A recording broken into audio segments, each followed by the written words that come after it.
Hello and welcome to the weekend edition. I'm Dr. Kingori. We have a great classic show lined up for you. Our reporter Kinyanjui is also on standby with a special guestwork report coming up in a bit. Our guest for tonight is a veteran in Nairobi politics. In fact, at one point, he came very close to serving as the mayor for Nairobi, but fell victim to, guess what?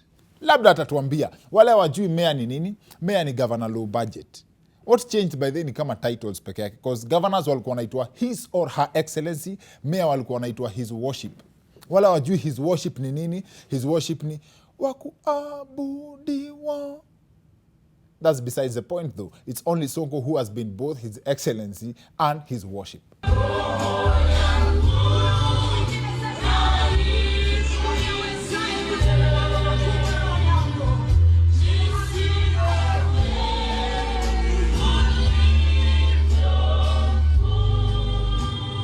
Najua kuna watu wanafikiria ni Photoshop ama video shop, but that's true. That's the governor. But that's beside the point. Again, our guest for tonight is a great lawyer and also the MP for Westlands. Honorable Wanyonyi is in the house.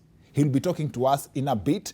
I also have great news from our friends at Telkom. Here this time now, mutapenda. But first, digital media strategist for the PAD, Pauline Njoroge broke Guinness World Record for as the shortest serving member on the Tourism Regulatory Authority Board. She served for only 3 minutes. In fact, haters have claimed that she had of both her hiring and firing at the same time. Hiyo saa ndio kublock mtu akitype. Or better yet, mtu akutumie pesa. Hiyo ni kama mtu akutumie pesa alafu kiwa in the process ya kuandika thanks nimepata a reverse. This has to be the coldest version ya ile kitu ya ama wacha tu. Imagine it in a context of marriage. Mse ana propose. Hey babe, unajua nimetafuta sana mazee na sijawahi ona dem kama wewe mazee. You complete me. And I'd love to spend the rest of my life with you. So will you marry me? Kabla dem aseme yes, anasikia ama wacha tu. So what happened is Tourism CS Najib Balala revoked Pauline Njoroge's appointment over a post she made about the Nairobi National Park. Point to note, now that we are firing people based on posts, what happened to whoever put up this post in the middle of a road in Taita Taveta? Again, that's besides the point. The post that got Pauline Njoroge fired during her hiring was her claims that it was useless to have a national park in a congested city. She was talking about the Nairobi National Park. I think Pauline Njoroge was trying to step in the shoes of someone living in such a house. Na ati kuna nyuki iko na 30,000 acres tao ndani. Now, if only Kenyans exercise this level of holding people to account for what they say without double standards, we'll be very far as a country. Lakini sisi ni Wakenya na Wakenya ni wale. Watu wana crucify Pauline Njoroge juu ya kitu wamepost about wanyama, na ukisikia vitu politician wengine usema about sisi. Anyway, nimesema sisi ni Wakenya. Now, away from mambo ya politics na wanyama, we've come up with an idea for an extension on the weekend edition just to encourage people through these tough times that have been sponsored by COVID-19. Now, I know very well that everyone has a story of something you've overcome from your past. Vitu umepitia lakini ukiangalia nyuma hata unajichekeleanga tu. Kitu fani ni ati there is someone going through that right now. And the fact that you overcame that situation is probably the encouragement they need. In this case, both for morale and for entertainment. We have titled it, It Was Funny. It was not funny when it happened, but it is now. And who better to start with than my personal stories and those of my closest friends. Have a look at this snippet just to give you an idea. Huyu jamaa alikuwa na mosquito ziko kwa hiyo nyumba. Unajua watu ukifikiria ni mosquito, it was mosquito literally. Ile mkitaka kulala, first of all ni mjaribu mfukuze half of them. Sio vile wanafanya. Alibarikiwa kuwa na balcony hapo. So unawasha stima ya balcony, zinafikiria huko ndio keja. Itafikiria keja iko nje. Keja iko nje. Alafu unakuja short change mosquito. Alafu unakuja bed sheet kubwa. Unazipeleka kwa light. Butita alikuwa toka Kariobangi anatembea mpaka Kani, but hiyo sio shida. Unacheki Ile kiatu Butita alikuwa nayo, hata kutembea nayo kutoka kwa stage ya carnival mpaka ndani ya carnival is torture enough. Hiyo kiatu ilikuwa expect. Kwanza tuanzie hapo. Hii kiatu ilikuwa expect. Ni vile tu nilipata na mlango wa nyuma. Unajua mtumba inakuwaga mlango wa nyuma. Sasa nilipata ni kiatu value yake ukuanga kaa 3.5. Hakuna vile 2010 ungekuwa na kiatu ya 3.5. Sikununua 3.5. Mimi nilinunua 300. Mlango wa nyuma mtumba. Ikiwa mpya ni 3.5. Bei yake Japan. Bei yake huko mali. Huko mali. Unajua Kariobangi kuna kila kitu second hand. Hata ukitaka nyama second hand unaweza pata. Unacheki. Kitu yote unaweza get. So unacheki. Ndo wapi nyama second hand. Shout out to two of my closest friends, YY and Butita. Na hiyo tu ni trailer. The full episode is coming soon. Now, vile nimesema najua kila mtu ako na story. Najua hiyo maneno, we have partnered with our friends at Telkom to give you an opportunity to share yours too. Now all you need to do is just record a 30-second video, utuambie kitu wewe umesurvive yenye ukikumbuka hata wewe ucheka tu. Ukisha record, post it on your social media account or YouTube channel. Make sure to tag Telkom Kenya and myself. Tag Telkom Kenya and myself on Dr_Kingori on Twitter and Instagram, Dr. Kingori on Facebook, that's Dr. Kingori. We are going to select 3 of the best to be played on the next episode of the Wicked Edition. Kama umeupload on YouTube, please send me a link to the video yenye umeshare ndio nipeane shout out to your YouTube channel. Also, each of the three winners we are going to select will get wenye nasema ni winners wenye wana air kwa hiyo episode next Wicked Edition wanapata 30 GB worth of Telkom data bundles valid for a month. And like I've always told you, Telkom has the most affordable data bundle packages in the market right now. Just dial *544# on your Telkom line to enjoy packages kama 700 MBs daily and 700 MB night bundles for 60 bob only, ama 2 GB daily and 2 GB free night bundles at 60 bob. Twende kazi. Now that said, let's turn to our reporter Kenyanjui for other stories making the news. Following this week's resignation of the Nairobi County Assembly Speaker Beatrice Elachi, Guesswork dived into the drama that led to this decision to investigate how love turned into hate, considering just last year, the Assembly even had a popular gospel song corrupted to praise the embattled speaker. Twende, vimbada, vimbada, vimbada, sinaje. Bas. On this particular day, there was so much chaos and confusion outside the Assembly. In fact, this gentleman was caught on camera akinyoga in public. This action was, however, condemned by the authorities kwani City Hall is no platform ya kurihas geta. Right outside the speaker's office, a crowd was causing a commotion. Walikuwa wakifikiria kuna watu wanakura peke yao huko ndani, wakaambiwa hakuna kitu ya kukura. Waka-insist, wakaambiwa haya bas, karibuni tear gas. What followed was a wild-beast migration. Inside the assembly was a battlefield. Chupa hapa, chupa pale. Oops, the bottles are empty. Very symbolic of the lack of water in the areas most of these leaders represent. Also, inside the assembly, Guesswork spotted a honorable member scouting for potential victims. Kama huyu aliulizwa direct, uko na roho ni kuoneshe kilichomtoa kaga manyoya. He declined the offer. He later revealed in a separate interview kwamba sio uoga alikuwa nayo, ni vile yako na allergy ya kupigwa gumi. Otherwise, he would have voted ngwe. Kwa wale hamjui, ngwe is the formal application for a betting. Meanwhile, the corridors of City Hall, Makinifidi's eyes having it. This round of the warfare, she was against the speaker. In a surprising turn of events, she changed team in the next fight. Mimi mambo yetu na Elachi tulikaa chini na sababu sisi ni wamama, nikaomba msamaha na akanisamehea. Na nikamwambia wakati mwingine sasa mimi nimesimama na yeye. Mimi ndiye bouncer wake by the way. Yes. Mtu akikuja kumtoa ananipata mimi kama bouncer. Yes. Ama security. Yes.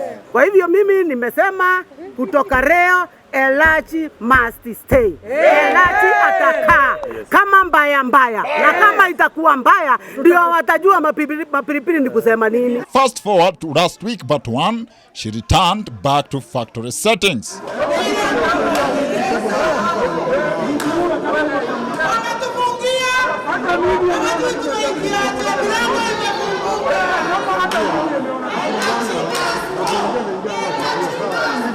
On the positive side though, the singing has raised any doubt critics had on whether the nominated MCA can perform. As the latest episode of the drama unfolded at the county assembly this year, this time putting police officers on the spot for brutalizing MCAs, Guesswork received footage of police officers doing their best to protect unborn Kenyans. The irony: look at the commitment to ensure no one gets hurt. This is still a developing story and we will keep you posted. Kwa sasa, wacheni i-develop. Representing the Guesswork fraternity on the Weekend Edition, guess who? Who else but the one and only Kenya Chui. Now, we have so much to discuss with our guest Waleo, but I'm particularly interested in his lawyer side and how he managed to be his own man despite the strong brand his brother, who is the Bungoma Senator, Honorable Moses Wetangula, has created. Fun fact, they do not even belong to the same political party. We are back with Westlands MP, Honorable Tim Wanyonyi, on the other end of this short commercial break. So see you guys in a bit.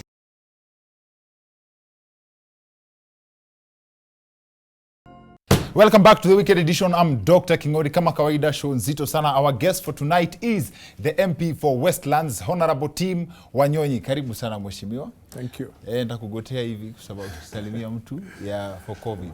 Yes. Karibu sana.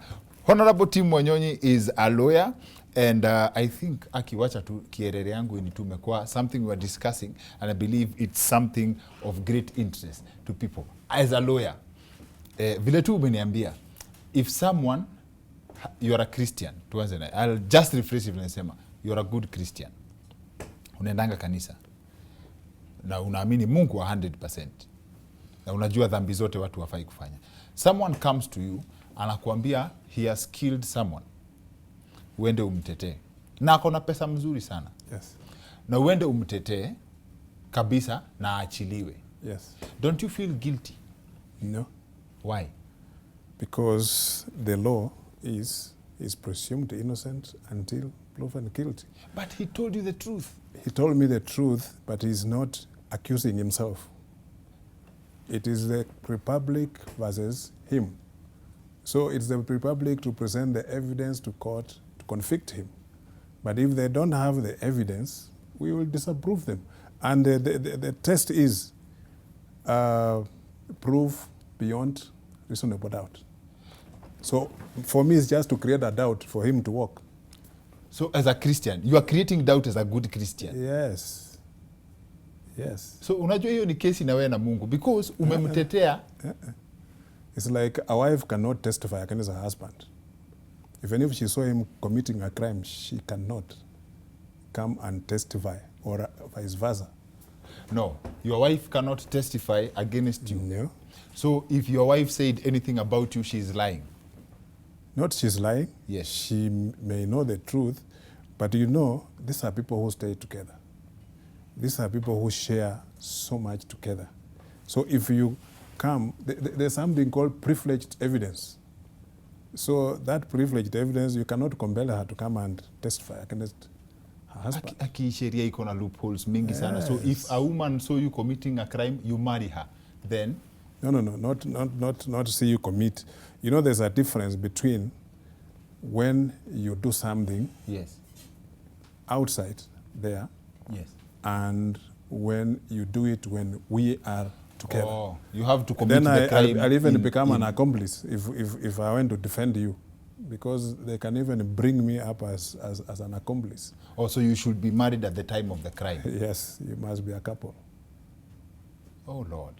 Isheria, in fact, from that statement you said, I believe there's an excuse for everything. not an excuse. There is always a possibility that there is something that happened that for you to do what you did.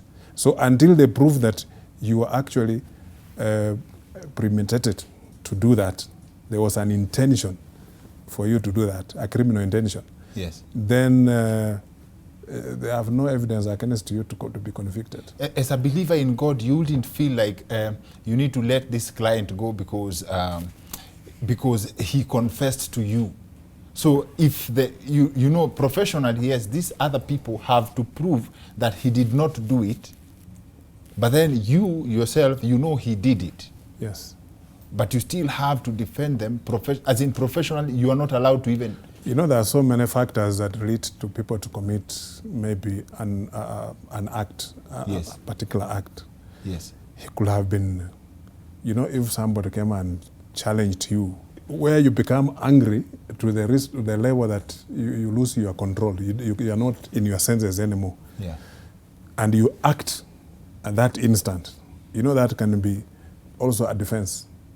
But if I did something to you, you get very angry, but you go away, go and maybe have a beer, 2, 3, then you come back 2 hours later, and you come and now look for me and kill me. Then that one, there's no excuse there. Any reasonable person, within 2 hours or 1 hour later, you'll have cooled down. The law is confusing because Yes. if you in your example, if you go take 2 beers, in fact, that's the moment that you're not even yourself, kabisa. Yes. You say you are under the influence. No, you're under the influence, but the reasonable scenario is that there's a period for somebody to cool down, to become a bit now more moderate in his thinking. Yes. But if you hold a vendetta, you know, there's somebody who can hold that thing for even 2 days, 3 days, Yes, yes, yes. and he finds you on the road and he'll hammer you and kill you. Oh, That so, one, you'll just be arrested and say you planned to kill this person. Oh, so the law has a problem with keeping a grudge. Yes, yes. Not the act that you No, do. they say intention. What is your intention? So people are always punished for intention. Yes. Not the act that... No. Oh, Lord. For those who don't know, Honorable Tim Wanyonyi is the younger brother wa Honorable Moses Wetangula mwenye alikam kwa show. And when he came to the show, we had 2 different definitions. In a show, different generations. Yeye alikuwa anajua jua kali, Webuye jua kali band, mimi nilikuwa najua jua kali. And he really cast into doubt my doctorate degree. But he's a fun guy. But yes. Wewe refused to grow under his shadow. Moved out, created your own law firm na ukajitengenezea brand. In fact, in politics unaendanga na brand independent. Don't you think ingekuwa easy ya kukulia familia vile ilikuwa imeshatengenezwa tayari? It was actually a tough call for me to move and go and start up something in my own name, which was not known at all, and then build it from there with my own type of clientele until people knew who Tim Wanyonyi was. Ah. Yes. Okay. And and when it comes to building your own profile, you have a very interesting story. One time you were doing a case and then you introduced yourself as Wetangula. You Yes. used Tim Wetangula.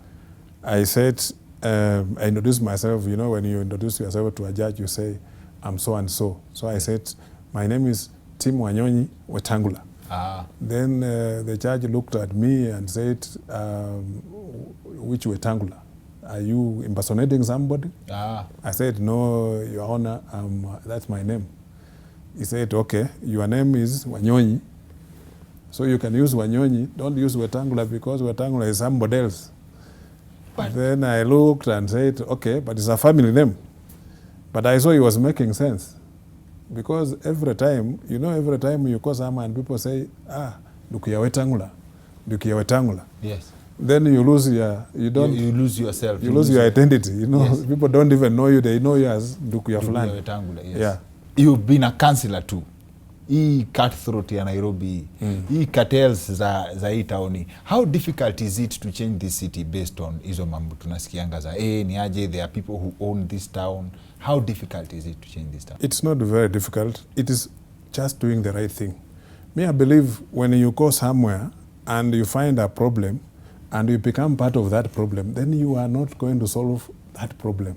But when you go there, go and provide a solution for that problem.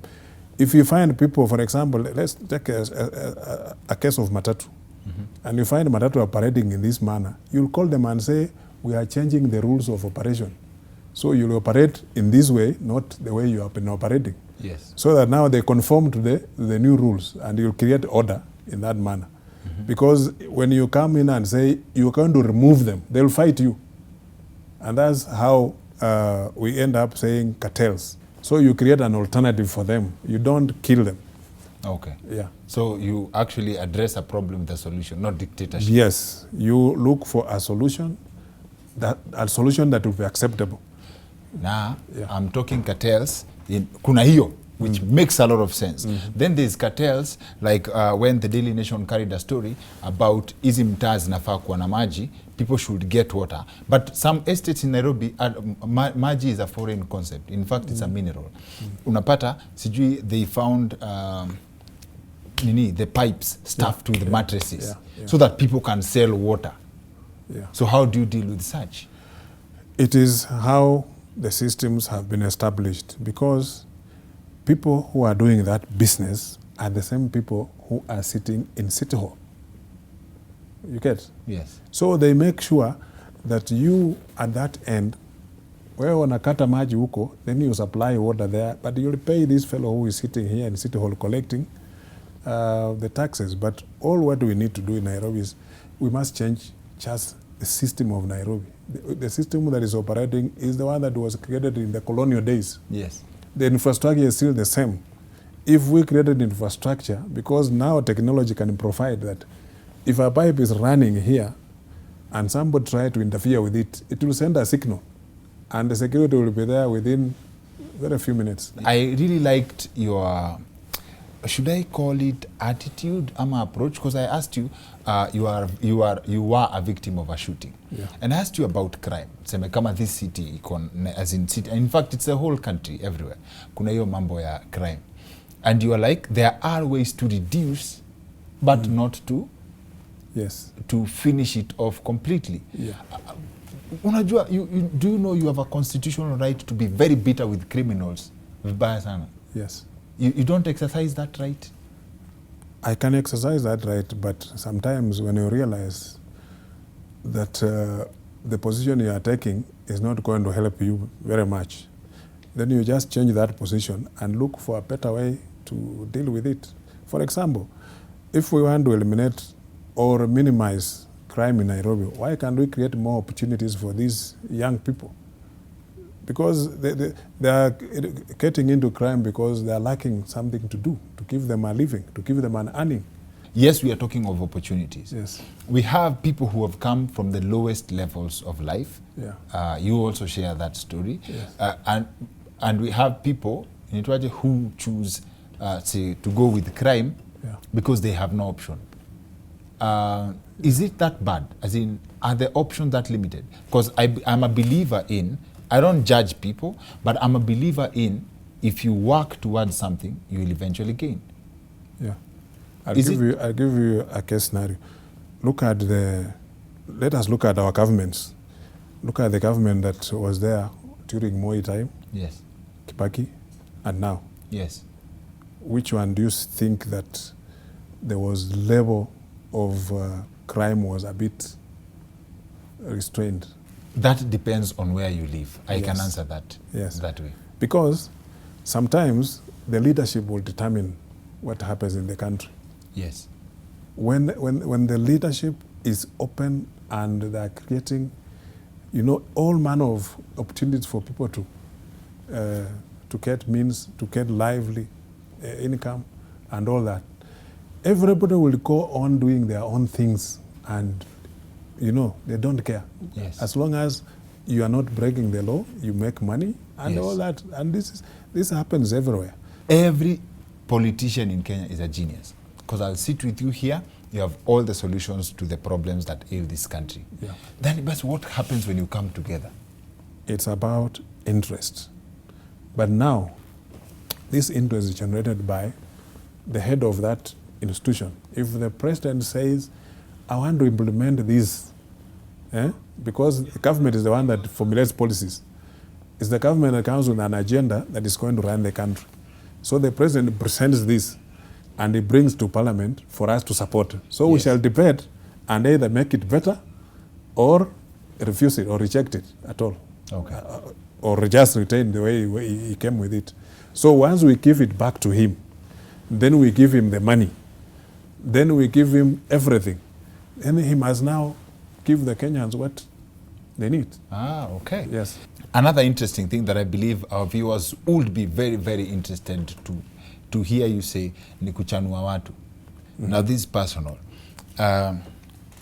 One of the articles I read about you is that when you got shot, you were very, very, very bitter na life, kabisa. Yeah. In fact, you were very angry and you were very, very cold to your wife. But she insisted on staying and she stood by you through all that. Yeah. And so the question would be, I believe there's a segment of men who don't believe such people exist. And this goes across board, both types of men and types of women. How did you choose? Tell us the secret. It will only be shared amongst the people who are viewing the show. Yeah. I think when you remember when you are getting married, it is said you take a vow and you say for the better or the worst. But people don't care. Yes, and then it depends now with the personal philosophy of a person. If this person did not love you from the word go, yes, then they will get any small excuse for them to take a walk. They will go. They'll go. Okay. Because at that time, let me tell you, when you just wake up one day, yes, and somebody tells you, my brother, you'll never walk again. You'll go into a state of depression, you'll go into a denial, you'll become somebody else. You are not the same person. yes. So until you come out of that cocoon, that thing of now your mind is locked, yes, that person around you must be very patient with you. Very, because as far as I'm concerned, most people who get married think the phrase for better or for worse is a poem. Yeah, no. Sometimes that's what it really means. If people who coming together and you are saying you are committing your lives to each other, okay, then you must hold on. Mheshimiwa, thank you for coming. Yes. One word for your people before we let you go. We are privileged to be in a position to serve you, and I'm humbled that people have elected me twice, and I promise I'll never disappoint you. Thank you for coming through.